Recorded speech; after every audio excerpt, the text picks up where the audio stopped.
મોરથલ ગામના બિનહરીફ નવનિયુક્ત સરપંચનું મોત નીપજ્યું। ગામના સરપંચ તરીકે ચાર્જ સંભાળી તે પહેલા જ મોત થયું। વહેલી સવારે અચાનક લોહીની ઉલટી બાદ મોત નીપજ્યું। ગઈકાલે ગાંધીનગરમાં સરપંચોના અભિવાદન સમારોહમાં પણ હાજરી આપી હતી। બિનહરીફ સરપંચ બનેલા સોમાજીનું 86 વર્ષની ઉંમરે મોત થયું। વધુ વિગત મેળવીએ સંવાદદાતા યશપાલસિંહ વાઘેલા પાસેથી। યશપાલ, ગઈકાલે તો ગાંધીનગરમાં સરપંચ તરીકે કહી શકાય કે તેમનું અભિવાદન થયું અને આજરોજ જે પ્રમાણે સમાચાર મળ્યા કે તેમનું મોત નીપજ્યું, શું વિગત? જી, ચોક્કસથી જણાવી આપું। તાજેતરમાં યોજાયેલી ગ્રામ પંચાયતની ચૂંટણીની અંદર મોરથલ ગ્રામ પંચાયતની અંદર સોમાજી ઠાકોરનું બિનહરીફ તરીકે ગામે વરણી કરી હતી।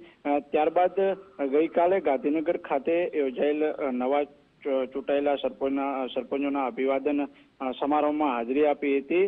ત્યારબાદ વહેલી સવારે 6 વાગે લોહીની ઉલટી થયા બાદ સોમાજી સરપંચનું મોત થયું છે।